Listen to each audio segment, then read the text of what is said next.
नमस्कार. मी संतोष माणिक वालेकर, कंपोस्ट ओतूर, तालुका जुन्नर, जिल्हा पुणे इथं राहिला आहे. आम्ही पर्यावरण संवर्धनाच्या संदर्भात काम करतो मागच्या अनेक वर्ष.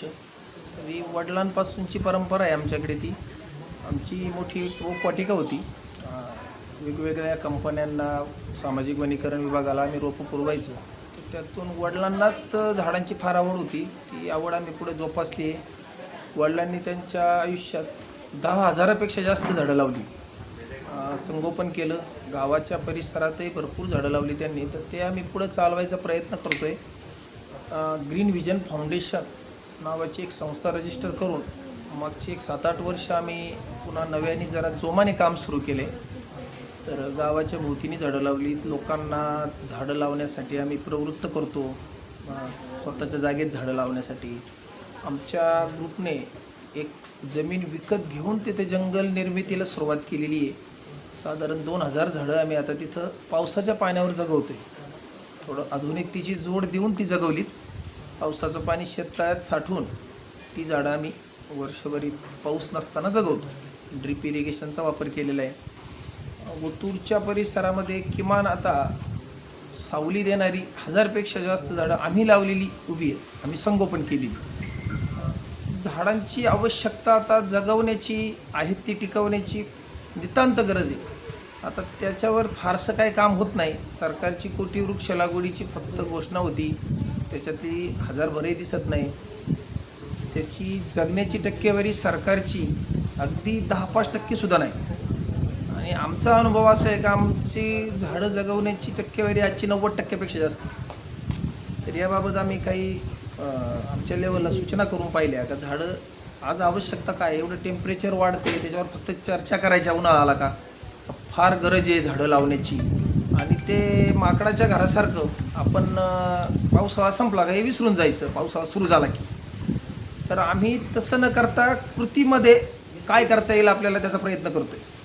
तर मी पर्सनली मित्रमंडळींमध्ये किमान एक 5,000 झाडं लावायला लोकांना तयार केले मागच्या 5 वर्षातच. आधीचे वडिलांच्या काळातले वेगळे आकडे.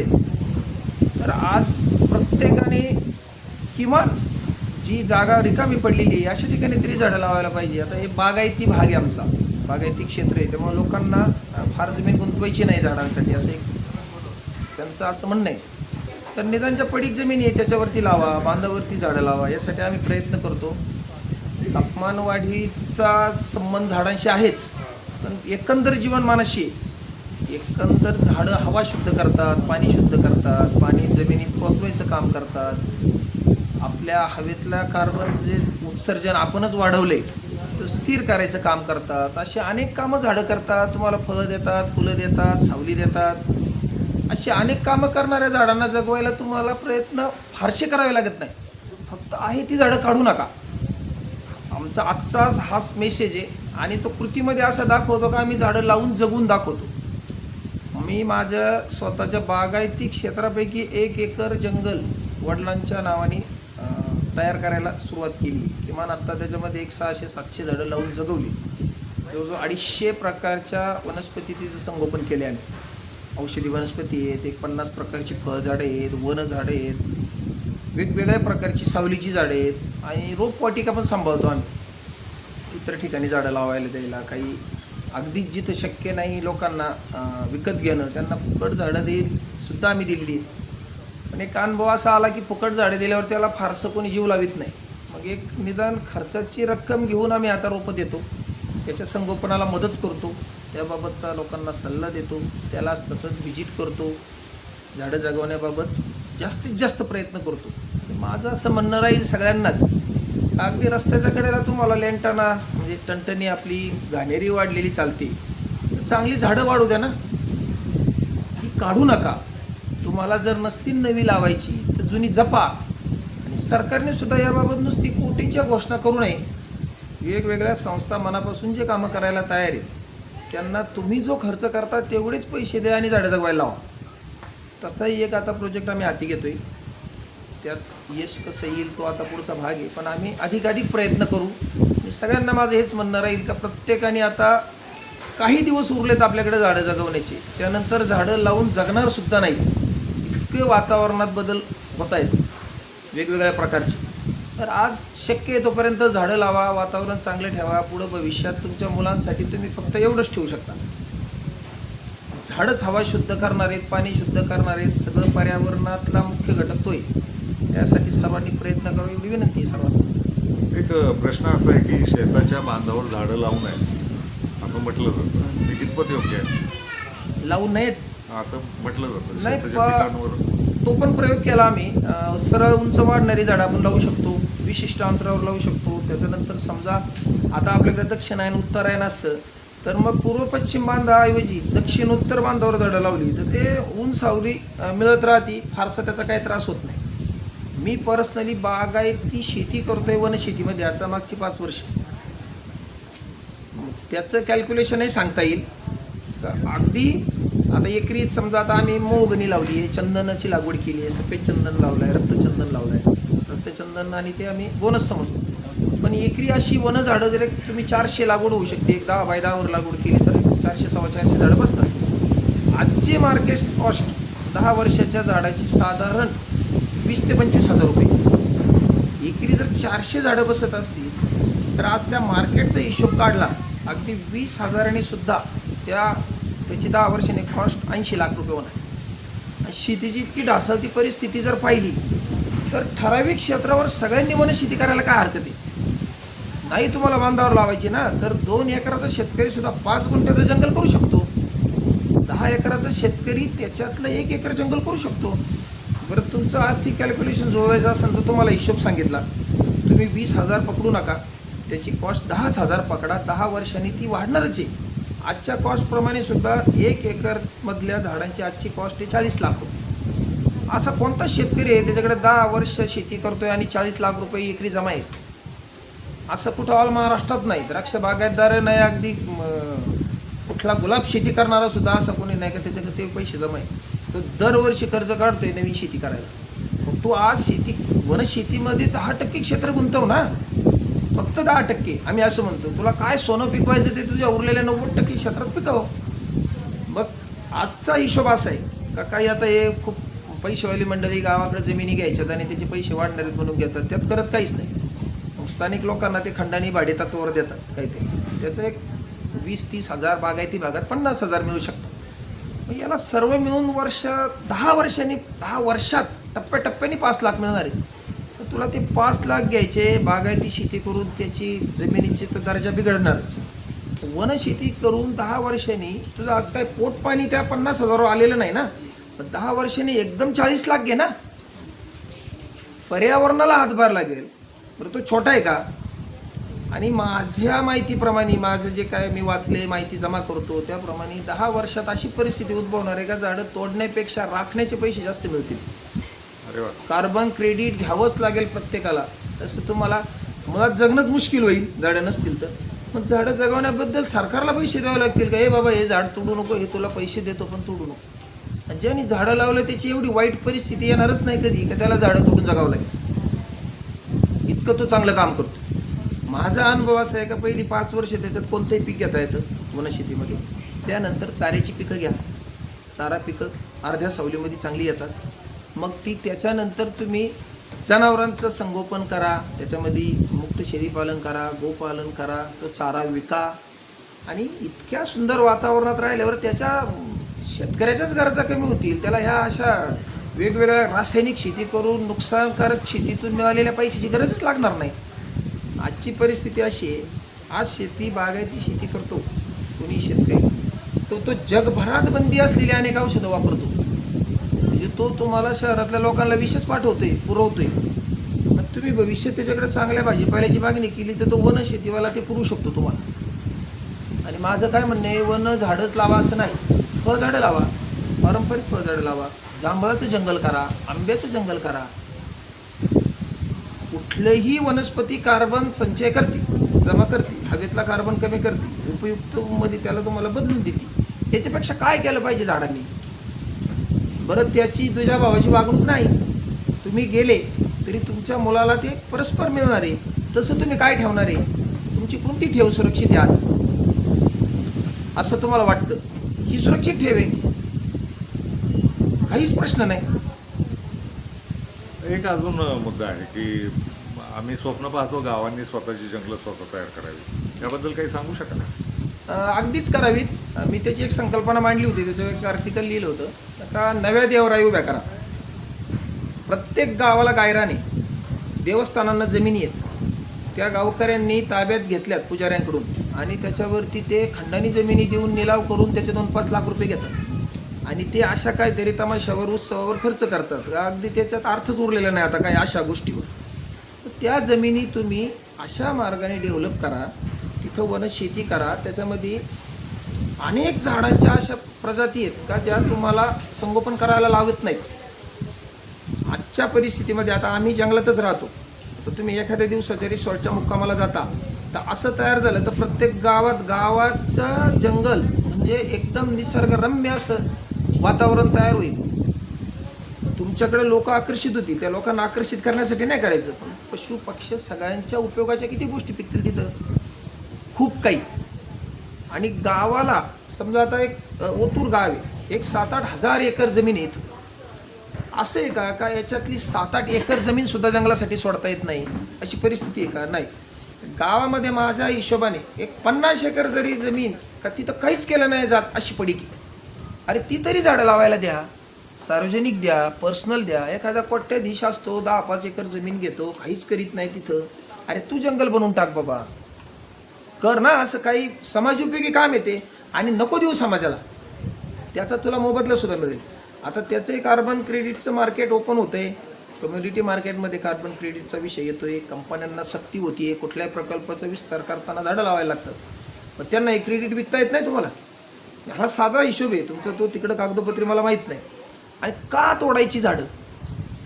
गावाच्या भोवतीच्या या म्हणजे निरुपयोगी आणि त्रासदायक वनस्पती काढल्या तरी मोठं जंगल तयार होईल. नदीचा काठ आमच्या मालकीचा आहे का? ओढे आमच्या मालकीचे आहेत का? सरकारचे. त्यातली झाडं तोडून विकली लोकांनी, प्रशासन झोपी गेलेलं आहे. तुम्ही कोणालाही अडवता रस्त्याने, कशाचं आहे काय बेकायदेशीर ठरवता येते तुमचं तुम्हाला माहिती आहे, हे बेकायदेशीर नाही. ओढे नद्या हे हरितपट्टी होते त्या गावाची, तिथून गाळून हवा थंड येत होती, काही ठेवलं नाही. आता माझं समजा आता 50 ते मी माझ्या समोर हे आसपासचे सगळे डोंगर उघडे केलेत. ते शासनाने केले का आम्ही केले हा मुद्दाच नाही. शासनाने आम्हीच देतोय निवडून म्हणजे एक असा आमचा समज आहे. तो त्यांनी काय केलंय त्याचं झाडं लावण्याजोगं सुद्धा ठेवलं नाही. पर यावर्षी संपूर्ण परिसरातले डोंगर जाळून टाकले सगळं गवत. मोठा पाऊस पडला तर किती मोठ्या प्रमाणात मातीची धूप होईल. तुम्हाला काही चिंता पडलेली आहे का याची? काहीच नाही. तुम्ही फक्त धरणातली माती काढू नका, गौण खनिज उचलू नका, हे करू नका ते करू नका. अरे डोंगर वाहून चालले, बरं द्या आमच्या ताब्यात 10-20 एकर 25 एकर जमीन, करार करून घ्या, कुठल्याही प्रकारची मालकी देऊ नका. तुम्ही वन खात्यामार्फत खर्च करता तेवढेच पैसे द्या, तुम्हाला झाडं जगून दाखवतो. हा सुद्धा त्याचा प्रोजेक्ट तयार करून आम्ही शासनाला सादर केला होता, अजून त्याचं उत्तर आलं नाही. आणि ते आपल्याला अपेक्षितही नाही, कारण त्यांना एवढ्या छोट्या गोष्टीचं काय पडलेलं नाही, त्यांना मोठ्या गोष्टी आहेत त्यांच्यासमोर. पण आपल्या जीवाचं आपल्याला पडलं असेल तर यासाठी तुम्ही जो मुद्दा सांगितला का गावाचं जंगल स्वतःचं असावं, याच्यावरती मी माझं स्पष्ट मत आहे. गावानी निदान गावकीची निदान 25% जमीन तरी आता याच्यावरती दे. बरं निधीची कमतरता आहे का? नाही. प्रत्येक गावात स्मृतिवन उभं राहील, प्रत्येकाच्या स्मृतीप्रित्यर्थ झाड लावलं जाईल आणि ते कधीच काढायचं नाही. पहिलं सोपी गोष्ट राहील ना. काय त्याच्यामध्ये अवघड आहे मला काही कळलेलं नाही, पण आमचा आवाजच कुठं पोचत नाही असं झालंय सध्या, म्हणजे वृक्षमित्रांचा. मला प्रश्न आहे की किती वर्षात जग नष्ट होईल? आता ते नष्ट व्हायला फार दिवस लागतील, कारण निसर्ग फार दयाळू आहे. पण आता यावर्षी होरपळ खूप झाली. नाही आता एक आता ते म्हणतात काय होतं, तुम्ही म्हटलं ना निसर्ग फार दयाळू आहे आणि म्हणजे आता ते तुम्हाला मान्य होणार नाही, पण 4 चांगल्या लोकांसाठी जग चालू राहतं तसं आपल्यासाठी नाही, पण या वनस्पतींसाठी हे चालू राहील. आणि याच्यातले जे चांगलं खातील पितील ते जगतील, चांगलं खातील पितील ते, नाहीतर मग मोठा बंगला बांधून यांचा मुक्काम हॉस्पिटलला राहील. मग ते जगात काय चाललंय त्याच्याशी त्याला काय मतलब आहे? नाही ते नाहीच पाहिजे तिथं. आज तुमचं जीवनमान सुधारायचं बघा ना. आता इथं बसलोय आपण आणि इथं आता समजा काहीतरी आपल्या उकेडे साहेबांना फोन आला तर ते वरती धरण फुटले पिंपळगावचं, ते आपल्याला वाचवीत बसतील का? का तुम्ही त्यांना वाचवीत बसाल? तुम्ही तुमचा जीव वाचून पाहणार आहे ना. मग आज जगाचं काय चाललंय त्याच्यापेक्षा तुमचा जीव वाचवण्याची चिंता करा. मला माझं कुटुंब वाचवलं पाहिजे ना पहिलं, मग त्यांना चांगलं खाऊ घाला, चांगला श्वास घेता येईना, अशी घराभोवती झाडं लावा. हे सिद्ध झालेले का झाडं हवा शुद्ध करतात, धूळ जमा करतात, जमिनीवर पोचवतात, पाणी शुद्ध करतात, पावसाचं पाणी जमिनीत पोचवतात, ते साठा करतात त्याचा. आता हे सगळं करणारी झाडं नाही ठेवायची आणि काय करायचे, शेड उभ्या करायच्या मोठे मोठे. माझं स्वतःचं निरीक्षण नाही, कुणीही येऊन बघावं. ओतूर परिसरामध्ये जेवढी सावली झाडांनी दिलेली तेवढी कोणत्या पुढाऱ्याने अजून शेड करून दिलेली नाही. आणि त्या शेड कार्बन जमा करीत नाहीत, त्या फक्त टेम्परेचर वाढवतात. आणि आम्ही लावलेली झाडं टेम्परेचर कमी करतात, कार्बन जमा करतात आणि लोकांना सावली देतात. मला वाटतं याच्यापेक्षा चांगलं काम कोणतं नाही. धन्यवाद. धन्यवाद. बागायती शेती आता जी केली जाते त्यामुळे जे जमिनीचं नुकसान होते, आपल्या आरोग्याचं नुकसान होते, एकंदर सगळ्या संस्कृतीचंच होते. यातला एक पूर्वीचा जुना संदर्भ आहे, अगदी 5-7 हजार वर्षापूर्वीचा असा जुना. सुमेरियन संस्कृती ह्या अति पाणी वापर करून शेती केली म्हणून नष्ट झालेली संस्कृती. त्यांनी त्यावेळेला पाणी अडवून ते वेगवेगळ्या कालव्यांनी वेगवेगळ्या ठिकाणी पोचून मोठ्या प्रमाणात बागायती शेती केली. काही पिढ्याच ती करता आली. नंतर ती प्रचंड जमिनीची धूप, त्याच्यातली माती वाहून जाणं, त्याचा कस नष्ट होणं, त्याच पिकांचं तिथं हे, मग नंतर नापिकी येणं, यामुळं त्या लोकांना अगदी तो परिसर सोडून उठून जावं लागलं आणि ती संस्कृतीच नष्ट झाली. का ज्या मार्गावर आता आपण आहोत, आपल्या आता निरंजन घाटेंसारखे ज्येष्ठ पर्यावरणावरती लिहिणारे लेखक स्पष्टपणे म्हणतात, अनेक संदर्भ दिले त्यांनी जगभरातले, तर इथून पुढे तुम्ही एकमेकाशी जुळून घेतलं तरच तुम्हाला जगता येईल. कारण जगाची निम्म्यापेक्षा जास्त लोकसंख्येला स्थलांतर करावं लागणार. म्हणजे ही तीच लक्षणं आहेत आता. ज्या पद्धतीने आम्ही शेती करतोय, कोणासाठी करतोय याला काय आम्हालाच कळेनासं झाले. शेतकऱ्याला म्हणायचं तू शेतकरी राजा आहे, त्याला भिकारी करून टाकले. आणि मग राजाने सोय केलेली आहे लोकांना, इकडून भाजीपाला पुरवा, काही पुरवा, त्यातलं काही शुद्ध पाठवायची जबाबदारी त्याच्यावर राहिलेली नाही एकंदर. त्यामुळं आता सावध होण्याची गरज शेतकऱ्यांनी सुद्धा आहे. तर सगळे बांधाची झाडं तोडतो, रानातली तोडतो, वड्याची तोडतो, नदीची तोडतो, पिकवतो काय, फ्लावर, कोबी, टोमॅटो, मिरची, जी तुला कोणी मागितलेलंच नाही. तो मागेल त्या रेटला देतो आणि दरवर्षी कर्ज वाढून घेतो. कर्ज वाढतं किती, पैसे कमी किती मिळतात याचा हा विषय कदाचित वादाचा होईल. पण नुकसान जास्त करून घेतो हे पक्क आहे. दोन्ही पण जमिनीचं नुकसान करतो, पर्यावरणाचं नुकसान करतो. प्रचंड प्लॅस्टिकचा वापर झाला आहे. शेती आज प्लॅस्टिकची व्हायला लागलेली. आमच्या भागामध्ये 50% जास्त क्षेत्र उन्हाळ्यात आणि पावसाळ्याचे काही दिवस मल्चिंग पेपरनी झाकलेलं असतं प्लास्टिकच्या. ओतूरसारखं एक गाव 200-300 टन मल्चिंग वापरतं पर सीझन आणि तो कुणीही परत नेत नाही. हे पर्यावरणाचंच नुकसान आहे. तो जागजागे पडायला लागला आहे, वड्यात, नाल्यात, नदीत, कुठेही. मग पेटवला जातो खूप जास्त झाल्यावर, मग तो केमिकल सोडतो. त्याच्या मागं बरेच प्रश्न आहेत पुढं. पण परत विषय काय, ते तुमच्याशीच निगडीत आहे. धूर होतो तो केमिकलचा, तो कुठंतरी झाडावर धुळीमध्ये साठतो, पाऊस पडला का तो पडतो, तो जमिनीत पोचतो. आमच्या बोरच्या पाण्यामध्ये विषारी द्रव्य उतरले. 200-250 TDS जो होता पाण्याचा, तो आता आमच्याकडं 700-800 झाला आहे. आम्हाला प्रश्न पडत नाही हे 500 काय ॲड झाले, पडायला पाहिजे ना. म्हणजे आणि तेच पाणी वापरतोय घरात. समजा शुद्ध करून पाणी पितो, अर्थात ते शुद्ध आहे असं नाही, पण आंघोळीला वापरायला कोणतं पाणी आहे आमच्याकडे, ते 700 TDS. त्याच्यामध्ये काय काय मिक्स आहे याचा सुद्धा आम्हाला पत्ता नाही. जी झाडं त्याच्यात थोडाफार हातभार लावतील, पाणी शुद्ध करण्याचा, धूप होण्यापासून वाचवतील, ती ठेवायची नाही. म्हणजे मी प्रत्येक गोष्ट झाडाजवळ आणून घालतोय याचा संदर्भ असा आहे का फक्त झाडच आता वाचवतील, सगळं काही झाडच करू शकते आणि प्रत्येक गोष्ट त्याच्याशीच निगडीत. ऊस बागायतीबद्दल काय म्हणतात? ऊस बागायती तर सर आता काय झालं, एक नाईलाज झाला आहे शेतकऱ्याचा. घर चालवणं, तुमच्या शहरातल्या लोकांशी बरोबरी करण्यासाठी आम्हाला त्याचे पैसे लागतात. त्यासाठी म्हणून आम्हाला बागायतदार व्हायचे ना, पैसे पाहिजे. त्याचा आजचं जे कॅल्क्युलेशन आहे ते 1 किलो साखर म्हणजे कारखान्यात जी बनती तिथपर्यंत फक्त शेतकरी त्याच्यासाठी 1000 लिटर पाणी वापरतो आणि मग 1 किलो साखर तयार होती. त्याचं कॅल्क्युलेशन मी तुम्हाला देऊ शकतो.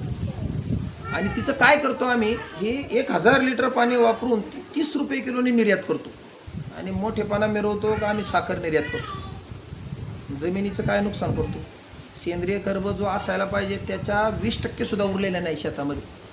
ऑर्गॅनिक कार्बन सेंद्रिय कर्ब त्याचं काय पडलेलं नाही आम्हाला. आम्ही पाचट पेटून देतो. ऊस कारखान्यावर जातो, तिथून ते बघ्यास आणखीन पुढे जातो. ते आमच्या शेतात पडायच्या गोष्टी बाहेर जातात, नको त्या गोष्टी 10-5 गुणी खताच्या येऊन पडतात. आणि पिकवतो काय? 1000 लिटर पाणी खर्चून 1 किलो साखर. हे सरळ कॅल्क्युलेशन आहे, तुम्ही ते चेक करू शकता. नुकसान व्हायचं ते तर प्रचंडच आहे. पण अशा प्रकारची शेती करून चीनसारखा देश आता साखर आयात करतो. ऊस पिकू नका म्हणतो, त्यांना ते कळतं.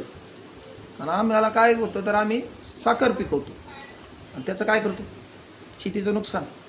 आणि साखर पिकवतो असं त्याला आणखीन एक जोडता येईल का? त्याला तुम्ही जाहीर केले पांढरं विष. तर जे खायला नाही पाहिजे ते पिकवतो आम्ही. आणि 1000 लिटर पाणी खर्च करतो म्हणजे शुद्ध पाणी देतो ऊसाला आणि प्रदूषित करून परत सोडतो. खतं औषधं वापरून